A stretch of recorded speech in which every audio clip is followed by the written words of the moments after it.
Yeah, definitely something is going to break on this episode 100 something of Unqualified Gamers. Do you know what episode? It's like 115, 116, 126. Well, let's say 2000. Episode 2000. Let's go with that. I think if you're rounding up to the nearest 2000, you're probably correct. Yes, and I always round up to the nearest 2000 because that is the way that I roll. Well, hi, listener. Welcome. Thank you so much for joining. My name is Cody Goff here, and this is Jonathan Martin. Thank you for tuning in on whatever medium, whether you found us on the Gonna Geek Network or at unqualifiedgamers.com or on WGNplus.com.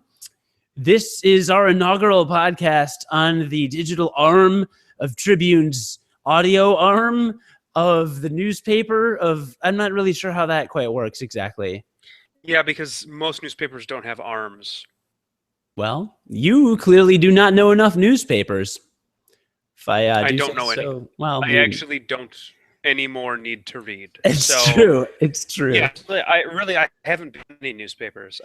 Listener, I want to apologize in advance for there's probably going to be a little bit of hesitation at various points in the pod. Once again, if you're not watching the video, if you're listening, I'm in a hotel room. Again, traveling work.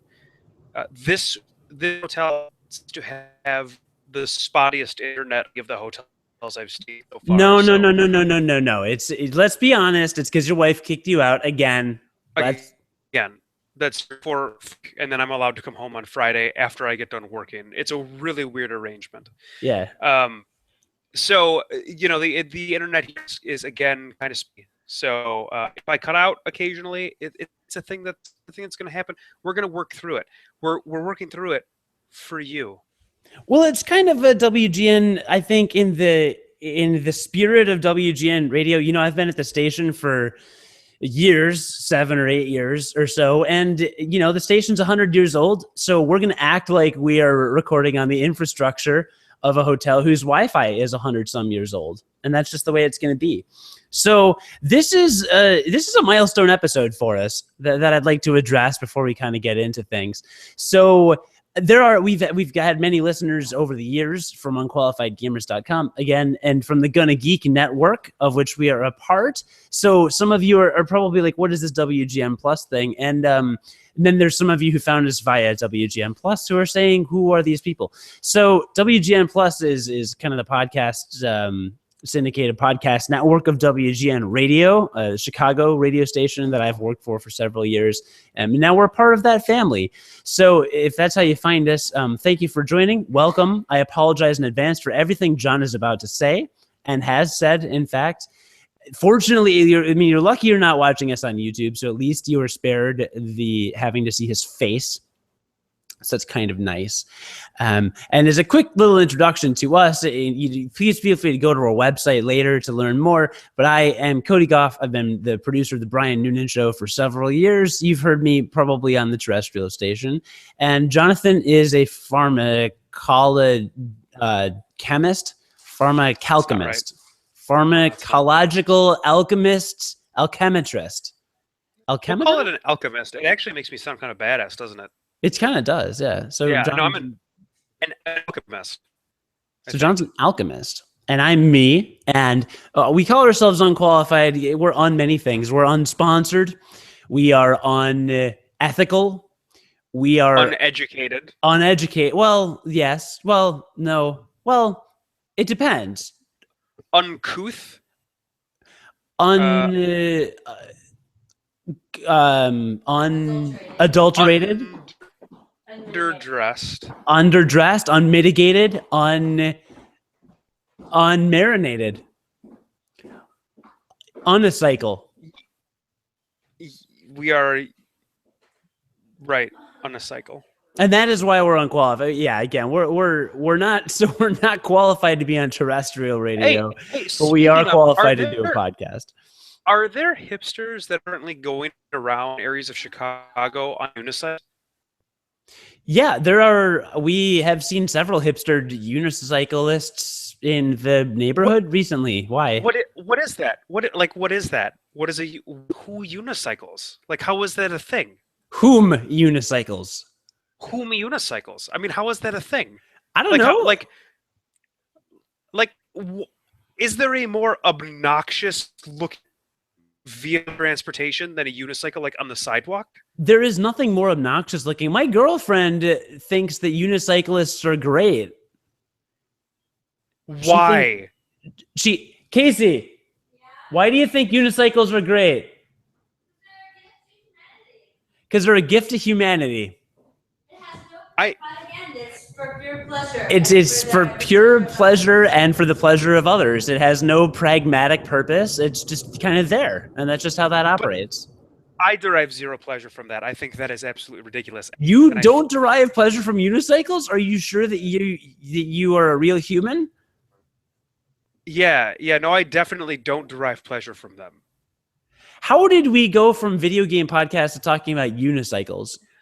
I guess my point, like, why is the bicycle not okay?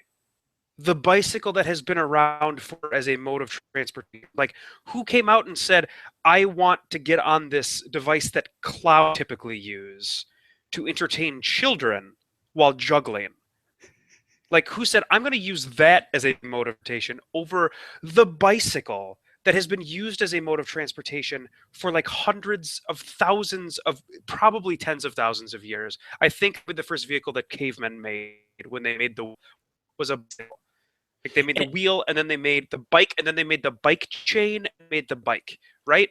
And like that, the bicycle's been around forever. Like, who said that who said I need to drive a clown vehicle? I don't understand.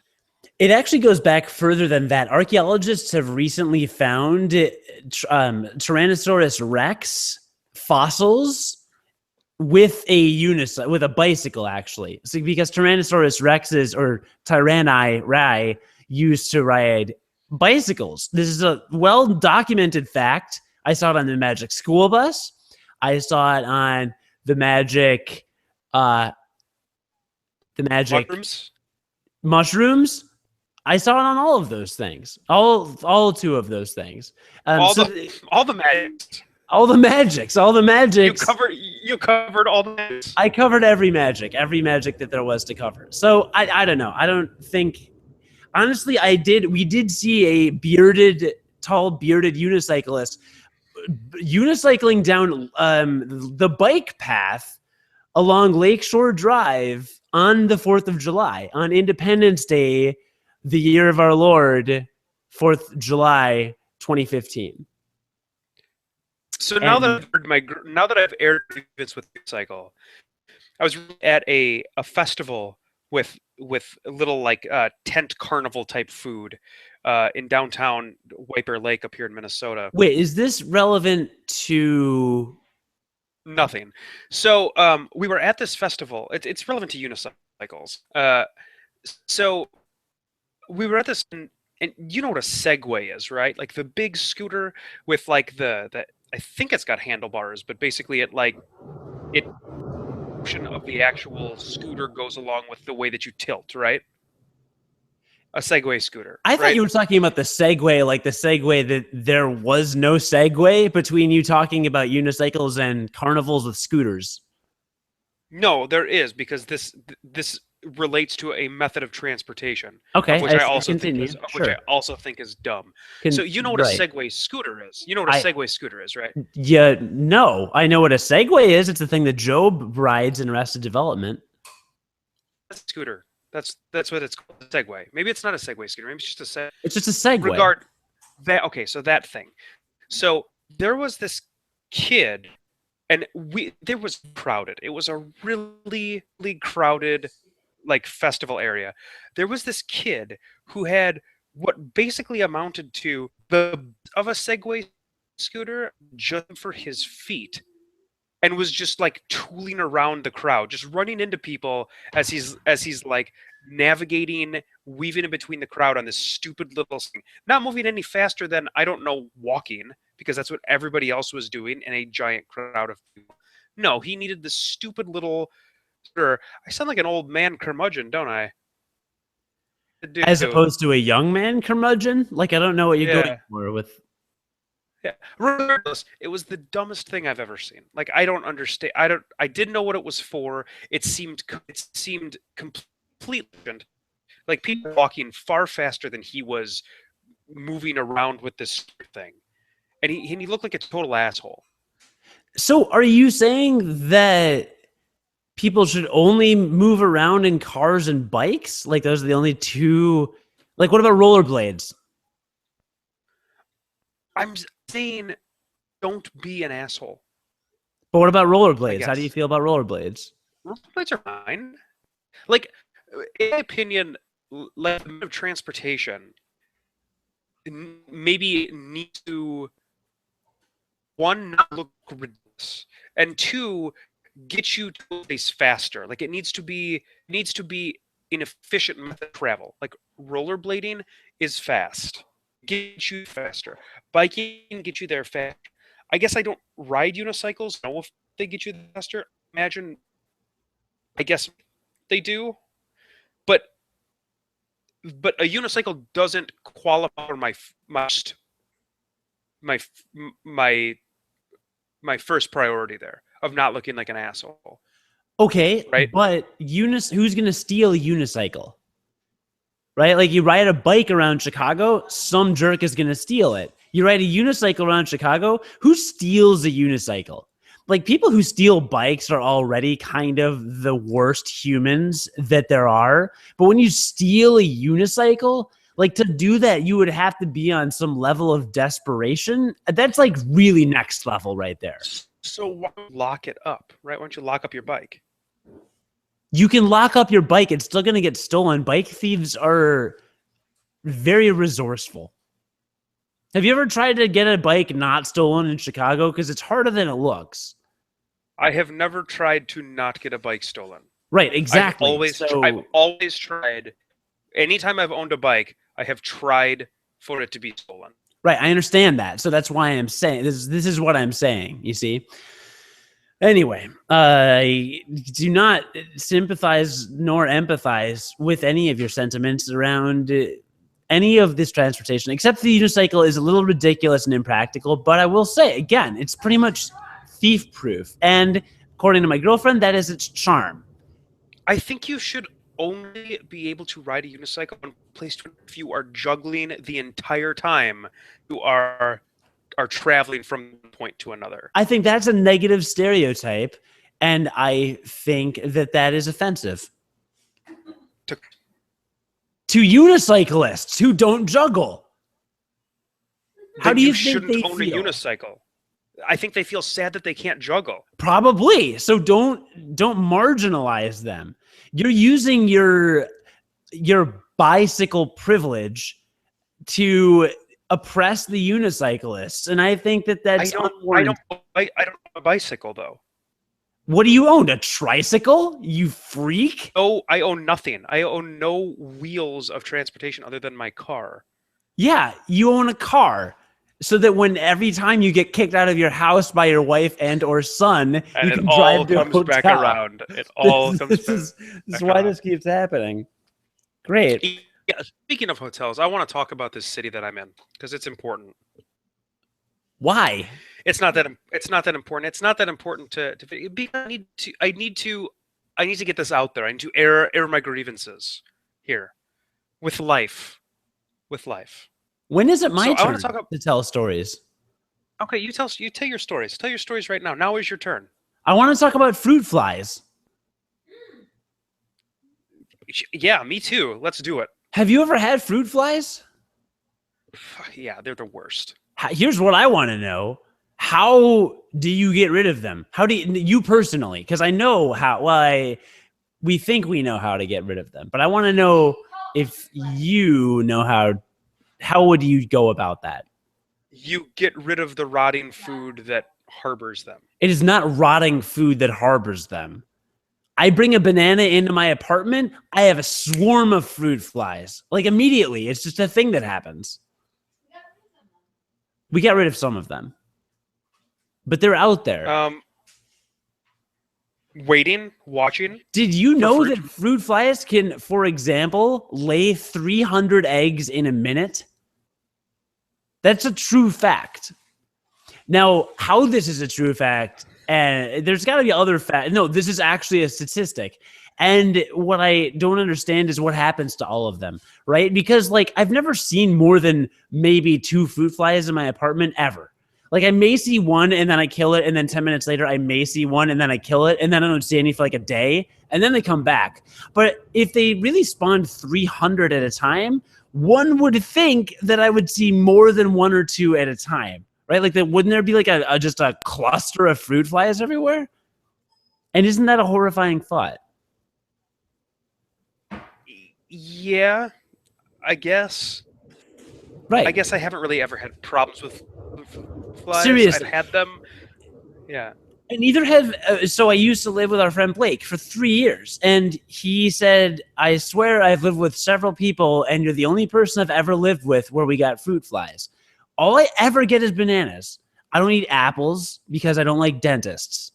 I don't eat oranges because you have to peel them and that's too much work. I don't eat the juice fuzzy. What are they called? What are those things called?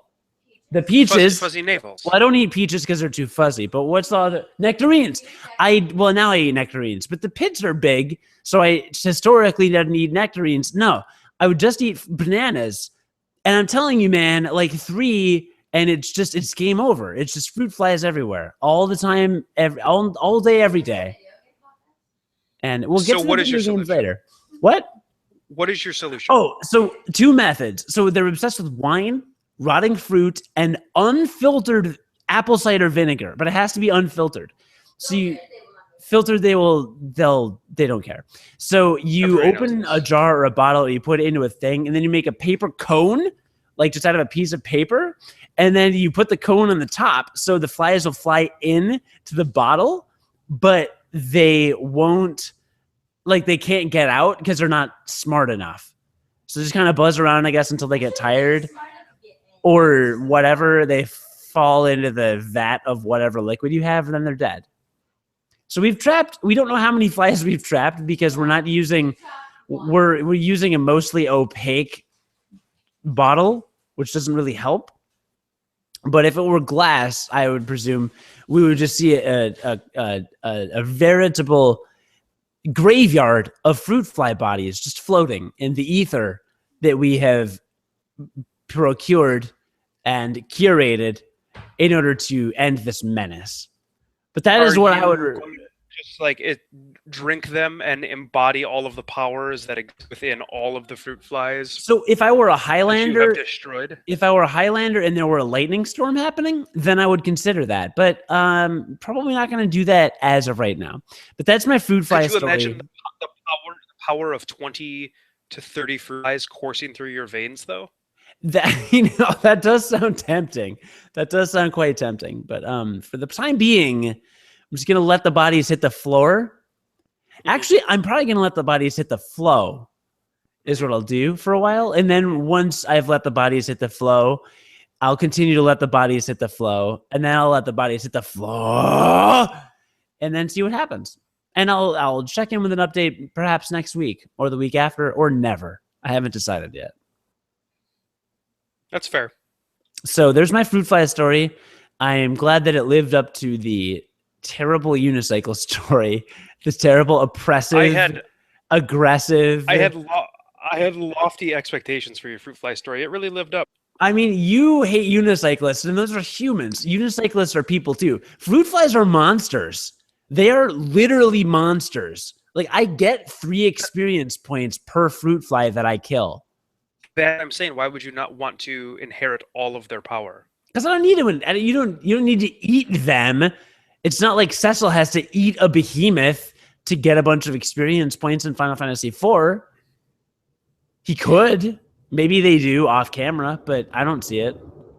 So let's talk about Rochester, Minnesota a minute. What's up with Rochester, Minnesota? Okay. So, on paper, it sounds like an interesting city to visit. So, it's got a population of like 115,000. So it like rivals that of our hometown, Rockford, Illinois, in terms of size. Except the downtown is actually quite large. So like, whereas in Rockford, our downtown, the tall building was like 4 to 5 stories tall. The tallest building here in Rochester is like 25 stories tall. I mean, there are very large buildings here. It's a populated downtown. Now, in general, when you're in a city and you're in a populated downtown, I'm currently like staying in the heart of downtown. There's usually like some interesting things to do. It's kind of usually it's kind of got things going on, right? Rochester is an interesting city in that it is the home of the Mayo Clinic. I know you've heard of the Mayo Clinic. The Mayo Clinic is like one of the premier hospitals and healthcare organizations in the entire States. People travel from all over the country, including like all over the world. Like places outside of the United States come to the Mayo Clinic. It is a very important healthcare organization. And this city, the interesting thing about Rochester, Minnesota, is that the city didn't exist really until the Mayo Clinic was here. Like this was like farmland before that. So when you think the way cities are, like cities are built around maybe individual things, the first thing that always comes to my mind is like a college town where the city may have a population of like 50,000 in the winter and spring, and then it drops to like 10,000 in the summer. You know what I mean? There's quite a few towns like that. Iowa City is a fantastic example where the University of Iowa is. The only thing that's really there is the University of Iowa. It gets huge during normal college time, and then it's nothing in the summertime. What's in Iowa City? A lot of things for kids to do, right? There's a lot of bars, a lot of restaurants, that kind of stuff. So that's because the city exists because of the college. What do you think there is in a city that exists because of a giant hospital? Strip clubs. The answer to that question is nothing. Like the first night that I was here, I was like, okay, I'm gonna go, and I'm telling you, like I'm in the heart of downtown. I've got giant buildings all around me. I'm like, I'm gonna go find a place to eat dinner. So go downstairs, leave the hotel, didn't bother asking like, hey, is there a place to eat around here? Because I just assumed I could walk for 5 minutes and find a restaurant because I'm in downtown, relatively large city. So I start walking and I'm like, oh, this is a hospital building. Walk a little more. Oh, here's a hospital building on my left and a hospital building on my right. Walk a little more. Here's another hospital building and another hospital building. And I quickly realized that the entire downtown of Rochester are Mayo Clinic buildings. They're like all Mayo Clinic buildings. Including your hotel? Oh, and I'm sorry, and hotels. So that's it. That is all that's here. It is hotels and hospital buildings. So I'm walking through the downtown, and it took me 15 minutes before I found one sports bar. That's what I found. I found a single sports bar, and it was shitty, like really bad. And I realized that this city is this. Sorry, give me just a second. This city is just old people and healthcare workers. That's it. That's all that's here. And the old people, they are all being treated for something. And so when I thought about this for 2 seconds, I was like, this is like one of the most depressing places I can imagine, because everybody here has some terminal illness, some very bad illness that they have to go to one of the premier hospitals in the entire nation to be treated for. And so you see them and you're like you're probably slowly dying. And then you like see children here who are here visiting to get treatment, and the people stay in hotels and get treatment like during the day. Like I watch them leave to go to the hospital village to get treatment, or they're here to see loved ones who are getting treatment. It's like, man, like this is just like this is not a place that you visit on at all. And I learned that very quickly. So that's how I feel about Rochester, Minnesota. Like, it's just not it's not a fun place at all. Do you want me to come visit you? You know, that would be phenomenal. That would be phenomenal. Would that make it 'Cause better right now- or worse? Better. Absolutely better. Because right now I'm seeing all these things, and I'm also like all by myself in my hotel room. So it's very lonely, you know? It's kind of a lonely place when you're by yourself. And I imagine that it's probably not that much more fun when you're here for a reason. So, yeah, that's Rochester, Minnesota. Happy Mayo Clinic. Well, happy summer to you, I guess. Yeah. Yeah. So that's what I'm doing.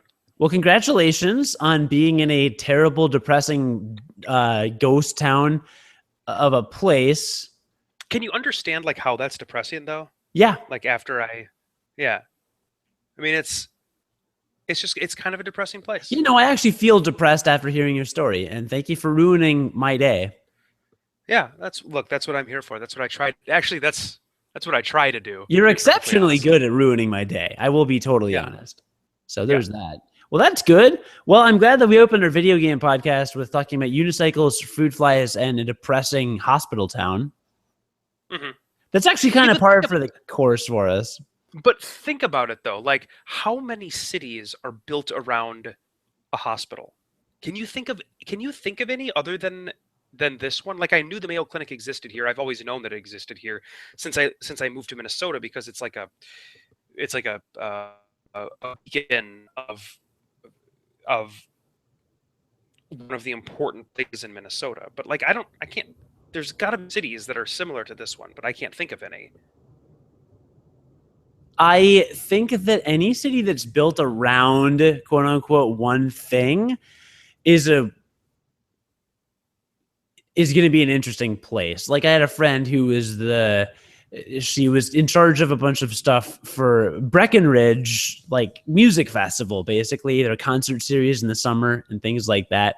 And I think it was Breckenridge, Colorado, or it was wherever they have the big music stuff. That's like the skiing town though, right? No, I'm thinking somewhere else there. She was in a town outside of Denver, like an hour outside of Denver. I don't remember the name, but it's just a straight up, they have their music areas. It's like Ravinia in Chicago. They have all these like concerts and all this classical music stuff, and you go out to see it and it's great, but that's all that's there. And it's a population of like 3,000.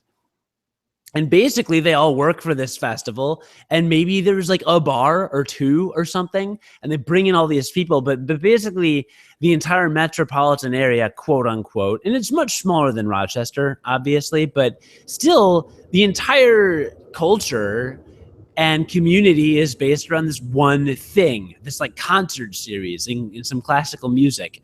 And then when it's over, and when the season's over, it's kind of like, well, we're here. Let's hang out with each other, I guess. It's just like a weird vibe. And I would imagine that any resort town is like that, or there's a lot of places like that. So I don't know. I don't think they're all that different. I don't think they're all that different. I'm sure there are some bars. There have to be. There's got to be some bars and some restaurants and some stuff in Rochester. Like, statistically, it's just not possible. No, they're there. And I have found them over the past few nights. I have found my way to various places. But my point is more that, like, for your like, if you were just to think of what you're going to find in urban setting, in like a standard urban setting, this is none of that. This has none of the things that you would expect. And it's just, it's interesting. And again, when we think about the people who are here and why they're here, it is then very depressing. Yeah, you're really hammering home the depressing angle. I'm almost impressed with how committed you are to reinforcing how depressing Rochester is. Yeah, it's a depressing place. Well, let's move on to well, all right, fine. Can I do my depressing news now? Yeah, let's do it. It has to do with video games, so we're going to start talking about video games now. That is depressing. That we're talking about video games on a video game podcast? Yes. I know we're so quotidian in that way. That's not the right use of that word. But No. what I was going to say is it's very sad. And I already commented about this on a Google Plus page that it is sad, but the president of Nintendo died. Yes, that is a thing. Satoru Iwata. It was very sad. He was instrumental in the production and development of the Nintendo DS, which really basically printed money for Nintendo forever, and the Nintendo Wii U, or the Nintendo Wii, which was the biggest console basically except for the PlayStation 2, I think. It made consoles mainstream. They have Wiis at retirement homes. My granddad was in a Wii bowling league. I mean, it broke into popular culture more, prominently than any video game thing had since the arcade was invented, since pinball machines, honestly. So really great figure. I want to say there was a guy on Google Plus, and this guy, I hate you, this guy I'm about to address. And for those who don't know, Unqualified Gamers has a Google Plus page. It's quite robust, and we're on there a lot. I don't do Facebook for our page because I just don't feel like it. And there was a guy, and I saw this picture, and it was like a banana peel or something from Mario Kart. And it had the caption, "Share if you will miss Iwata." And U was just the letter U. And it was him with like a Mario Kart banana peel photoshopped into his hand. And it had like 500 shares or something. And I get it.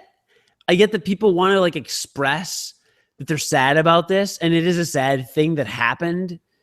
But when you turn it into a terrible misspelled clickbait meme just to get shares and get +1s and completely whore yourself out on the platform, and it's like, oh, someone died, quick, if I make a thing that says share if you care, then people will share. Like, that angers me and that annoys me on some level. And because this guy didn't do it because he's like, I really want to spread awareness that this sad thing happened and express my feelings to the world. No, I want to be a whore and have people share something so that I get metrics on social media and I feel good about myself. And I hate you, guy that did that with the half English, half Japanese or just Korean or some other East Asian script name. I don't remember your name, and because it's not worth remembering, and I hate you. That's what I have to say about that. If something sad happens and a celebrity dies or something, it's not like I made like a Patch Adams meme and had Robin Williams in a crazy pose and said like, share if you'll miss Robin Williams. It's like there's no reason for that. Something bad and sad happens and something happens and then you express a genuine sentiment about it on social media, maybe, and then that's it. That's what you do, and then you move on. It's not this like, I'm going to be an attention whore kind of a thing, and I hate it. So anyway, that's all I had to say. It just sucks that I can't think of a better homage to Iwata than a badly photoshopped picture of him holding a banana peel. I mean, yeah, totally appropriate. The only time in recent memory I've even shared on social media any sentiment related to a celebrity passing was Leonard Nimoy, and I said like it was a heartfelt thing that I put. And I'm not trying to toot my horn about it, but I'm just using it as an example. I said something like, listen, I don't usually do this, but I don't know. I feel kind of profoundly affected. I feel like the world lost like a true artist and a guy, and thanks to the memories. And that was kind of it. And I left it at that because it was genuine. And I think it got a bunch of likes, but that's not why I posted it.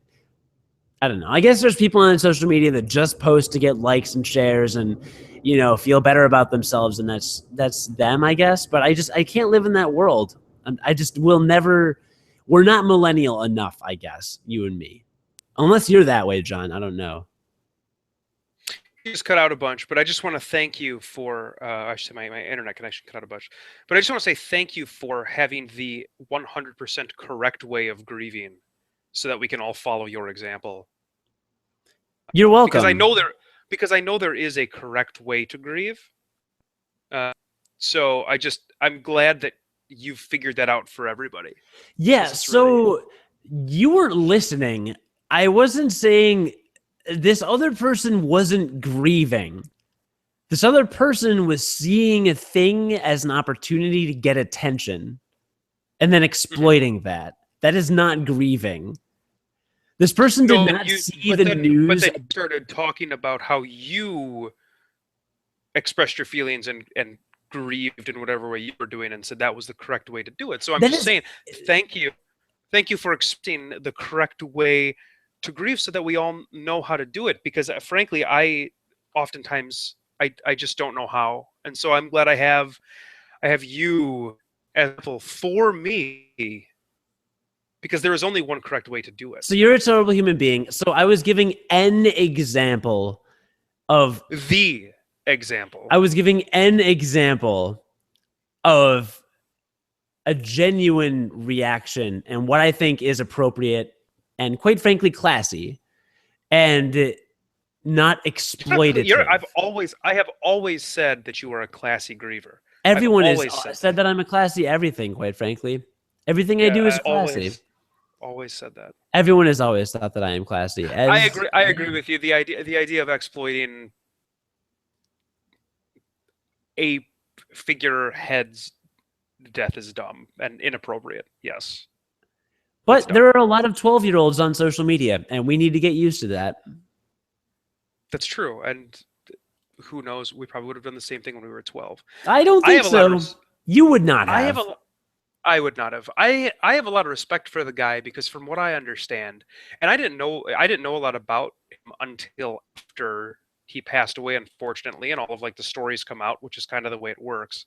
But he like did a lot of the programming for a lot of the games in Nintendo, like both before and during his time as an executive. Like I guess he was like when he wasn't CEO at this time. In Smash Brothers, I heard this anecdotal story somewhere. When Smash Brothers Melee was coming out, and apparently was like behind schedule, he was executive in some capacity at this time. And when it was behind schedule, he went in and started debugging with the debugging crew to make sure it came out on time. He is also, from what I understand, the sole reason why Earthbound made it to the United States. Like, I guess the localization when they very first did it was just a complete mess. And so he went in and fixed it basically by himself. And that's what allowed Earthbound to come out over here. So like he was a guy that came up from the trenches. Like he went in there, he did the work. And it's not often that like you have a promotion from within the level of CEO like that happens.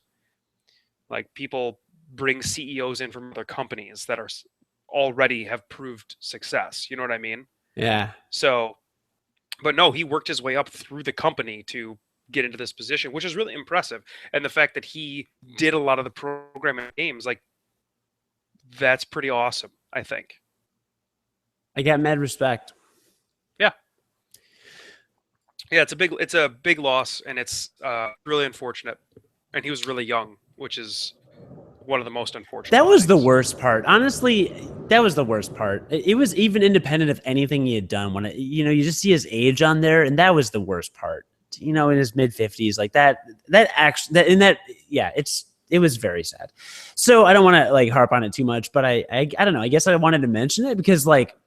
I don't know. I guess we just want to express our condolences. Not that like Nintendo executives are listening or anything, but like there's that. And we actually we respect this guy. And I think it's worth noting after someone passes that it meant something. I guess even if like two people hear this, I don't know what it is. It's an important thing that happened in the world. I mean, it is, but not even just from a coverage standpoint. Like, there's a lot of things that'll happen in it. Like, you cover it as kind of a media or a news outlet, but it's a thing that there's a personal connection with. John and I both really like Nintendo. Now, granted, John is more of a Blizzard fan than Nintendo, but like Nintendo is a huge part of both of our lives for a long time. And that wouldn't have happened without this guy, really, in a lot of ways. And it's like, I think it's worth it on a personal level to just kind of give a nod to that and say like, hey, this guy was really important. Like, just so you know, we want to acknowledge he was important to us personally, not just this like kind of news item. You know, I don't bring it up because it's like, well, let's go through this week in the news. Well, this happened and this happened. No, it's like well, here, we're going to get into this a little bit. And now we have, and now we can move on. Yeah, I had kind of moved, well, we can move. We'll move on. I just have one more thing to say. I mean, I had kind of moved on from Nintendo when Iwata took over the company. Not completely, obviously, because there was a lot of games that I loved, and I owned a Wii and I own a Wii U. But like at that point, I definitely had turned to PlayStation more in terms of like the console that I used. But I respect the guy for what he did and like where he took that company, because he got that company, like they're no longer in the same race as Sony and Xbox. Like they're just not. They've done their own, and that's, you know, thanks to him in a lot of ways. That's pretty cool. And speaking of moving on to other consoles and transitions and segues and things, I know that we don't want to go too long with the podcast tonight because we kind of started to record past John's bedtime, but you've gotten quite into a game lately. Yeah, so I started Final Fantasy XIV, which I bought a couple of PS4, and one of them was Final Fantasy XIV, and it's the only one that so far. And I've probably put maybe like 40-ish hours into it so far. And it is a massively multiplayer online role-playing game, which in this day and age, like any company would be crazy to try to make one of these, unless there's some hook to it that is different, that differentiates itself. Because there's so many that are now like free to play that are good, that there's no reason to like come into it with a traditional model, because this has a traditional pricing model. It's got the you pay for the game up front, and then you pay a monthly fee to play the game, right? Like no MMOs are model anymore other than World of Warcraft. That is the only one. And the reason why that works is because it has a monopoly on the market, right? So you'd think like, oh, you'd have to be absolutely crazy to come in as another company and try to make a World of Warcraft clone and use the same pricing model. Well, what Square has done is they've made a World of Warcraft clone. That is what this game is. It is a World of Warcraft clone, like to a T.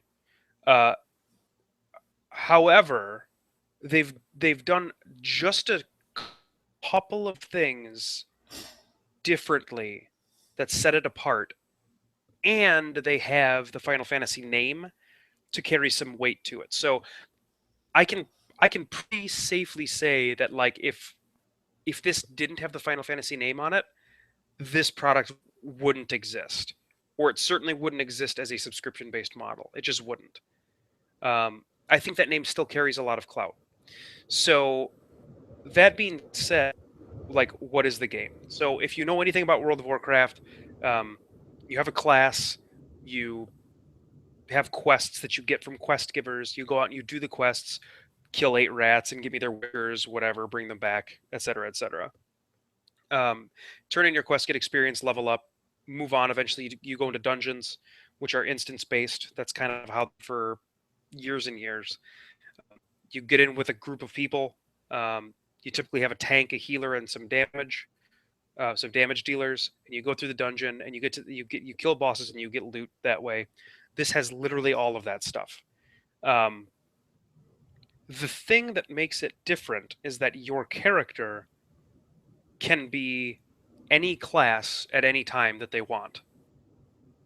So to change your class in this game, it is as simple as changing your weapon. So I started the game as as basically what is a black mage. Now there is a black in the game, but it's called a thaumaturge in this game, and it's a magic user. So A that's thermaturd? You were a turge. flaming turd? And so it's like a master of elements that does direct damage spells. And so I was playing the game and I got to level 10 and I was like, okay, like that's fun. But there are 12 classes to start or something like that. And I was like, okay, so that was fun, but I have no idea how any of these other classes work. So I'm just going to change to another class. And you can unlock every single class at like level 15.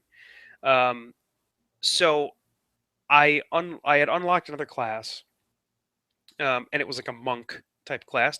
In this game, it's called Pugilist, and so I picked that up and I was playing with it. It's like a melee damage class, and I was like, wow, this is like this more like go on with this. So I played the game and I played the game all the way up to level 25 as this Pugilist, and then I was like, man, you know what I really liked the most in World of Warcraft was tanking.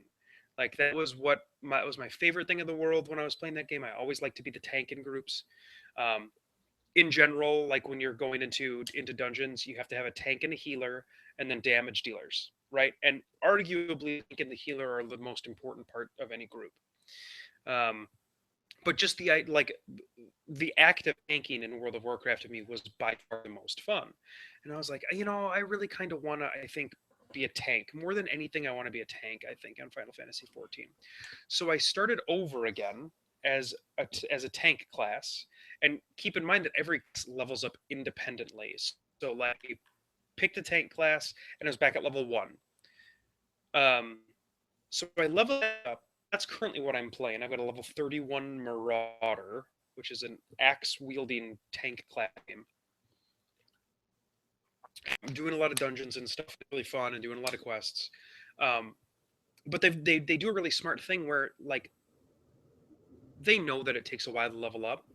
Once you do a quest, it's done. You can't do it again. So when you change your class, you get an experience boost based on your highest level class.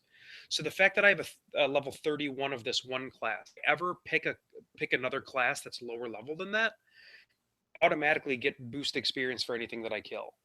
So it really speeds up the process with which you level other classes in the game. So that's kind of like a quality of life thing that they've done. That's really cool. Um,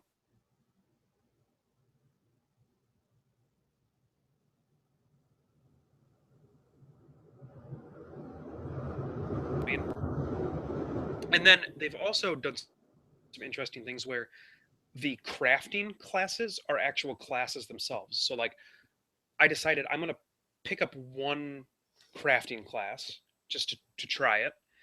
And so I picked up armor smith because I'm a tank and I'd like to make my own armor. And I have a level 25 armor smith. And that goes all the way up to level 50, just like the other classes.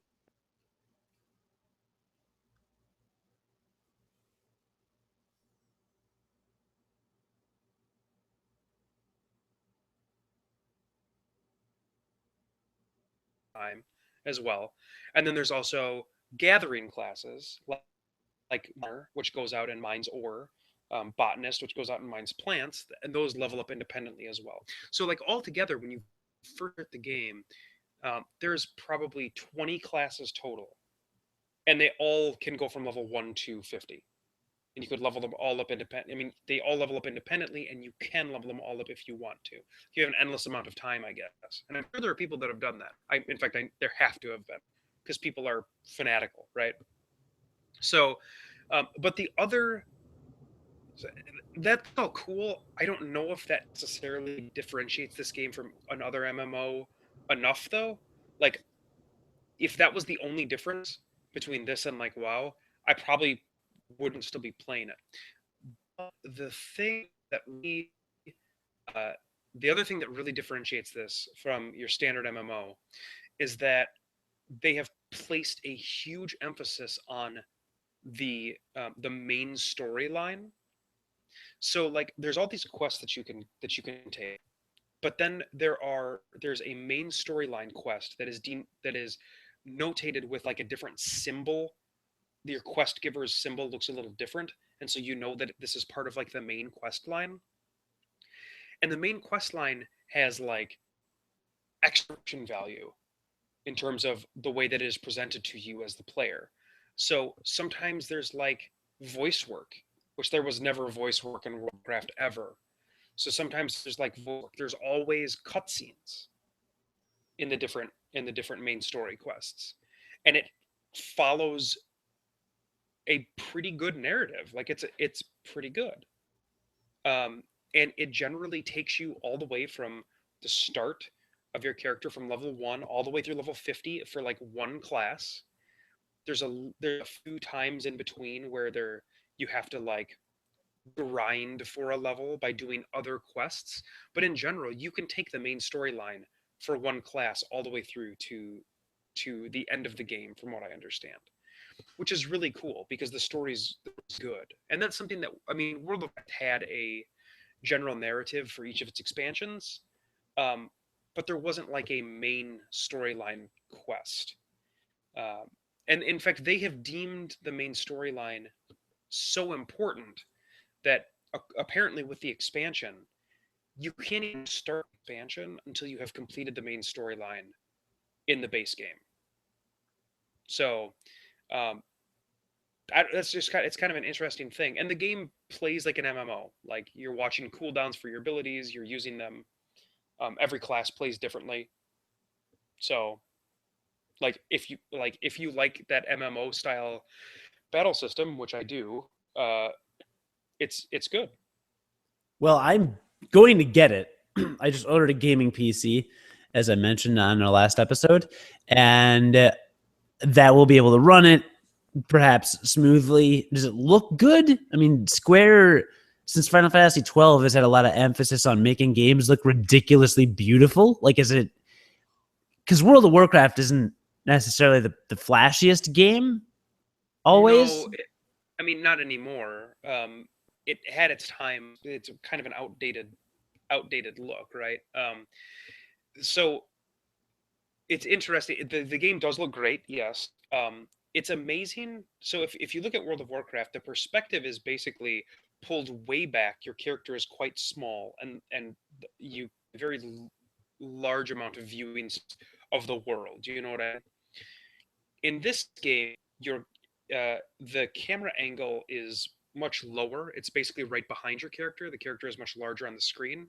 So the world feels bigger, even though it's not. It's a much smaller area of land that like the game covers. You feel like the world is larger, just because of that different perspective.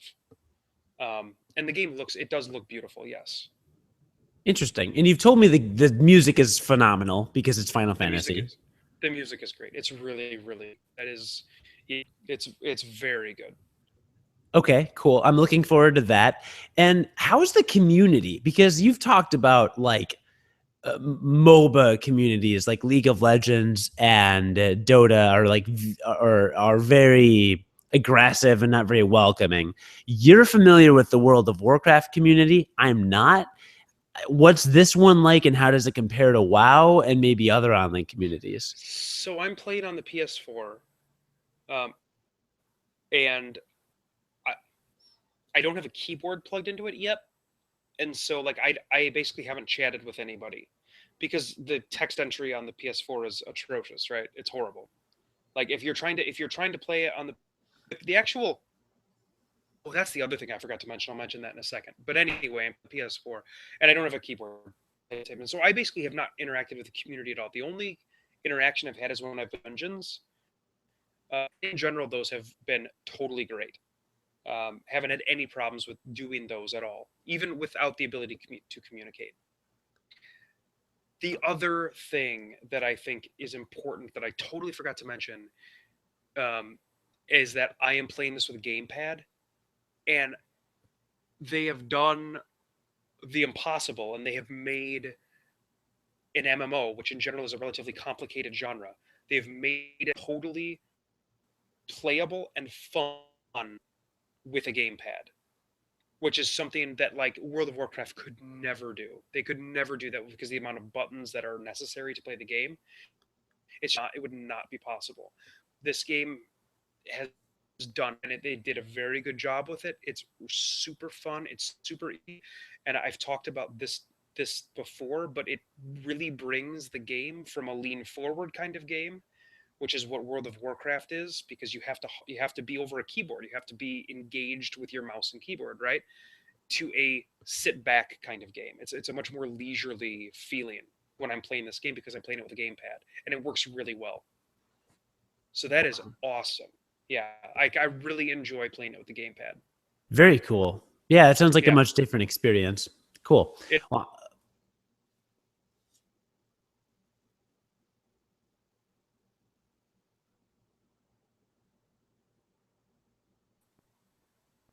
Sorry, you cut out a bunch, so I don't know if you asked me a question there.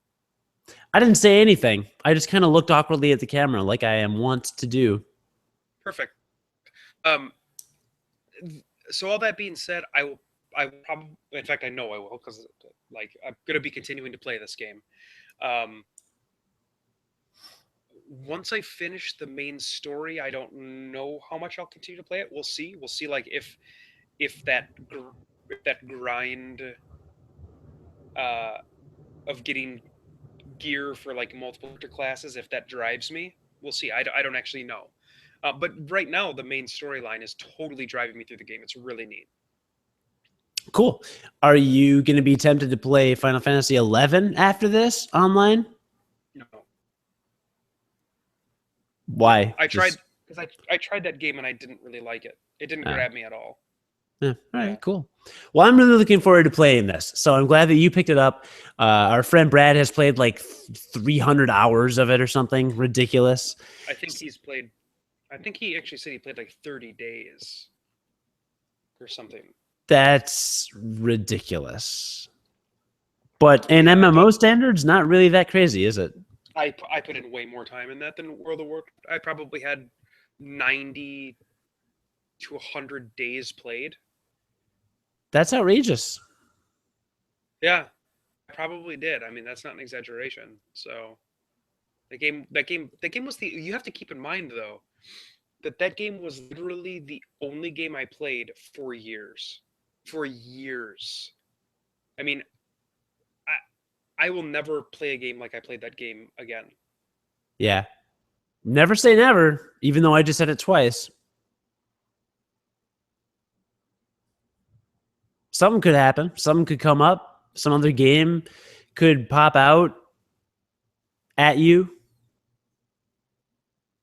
and become the go-to game. You never really know. It's hard to say.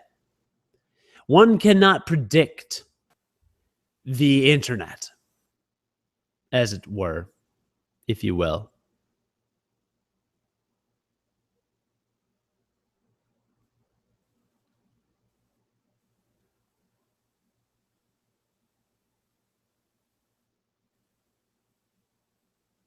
Oh, you're there. Oh, you're just being quiet because I see you moving. I'm thinking. There we go. It came back. I'm thinking that we probably need to wrap it up because for some reason my connection is getting worse, which it shouldn't be because people should be going to bed, but it is. So probably need to wrap it up.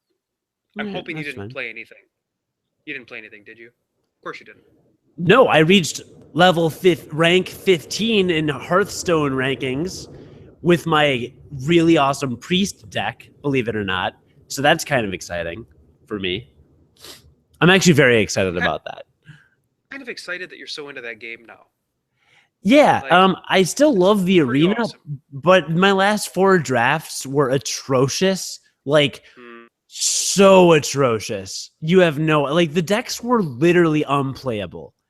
I would just lose 3 games in a row. I got 0 wins with my last 3 or 4 arena decks. They were so terrible. Bad. So I'm just burned out on it. In my first arena run, I got 4 wins with the Hunter, and it was awesome. It was a great draft. My second draft was even better. I got 7 wins or something. And then every draft since then has just been atrocious. So it just got burned out on arena runs. And then I found a priest deck that just is awesome. So I've been really hot on Hearthstone lately, but there's some other games I want to get into soon, and I will. And once that gaming PC comes, I mean, watch out, because Final Fantasy XIV will happen. A lot of things will happen. I'm very excited. So, I'm excited for you. Yeah, me too. The gaming PC is awesome. It's always good. So if you would like to join both John and me live for a live recording of our podcast, then check us out Friday, July 31st at Gen Con, where in the Crown Plaza, we will be doing a live recording with audience participation and free pens, among other things.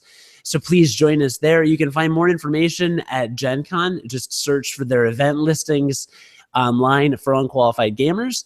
We've got a little promo video with a sneak peek at our insanity on our YouTube channel. And of course, you can always find more information on us at unqualifiedgamers.com or at the Gonna Geek Network or at WGN Plus whenever we start to show up there, which should be now-ish, hopefully. So I would love if you would check us out at those places. And we're just going to leave it at that for this week and hopefully be back next week with a better connection. In our, that'll be our go home episode before Gen Con, I think. That's actually true. Yeah, I think it is. That is frightening. Well, great. That is. I can't believe it's coming up that fast. So fast. So furious, actually. So, listener, I guess I just want to leave you with the thought that you shouldn't own a unicycle.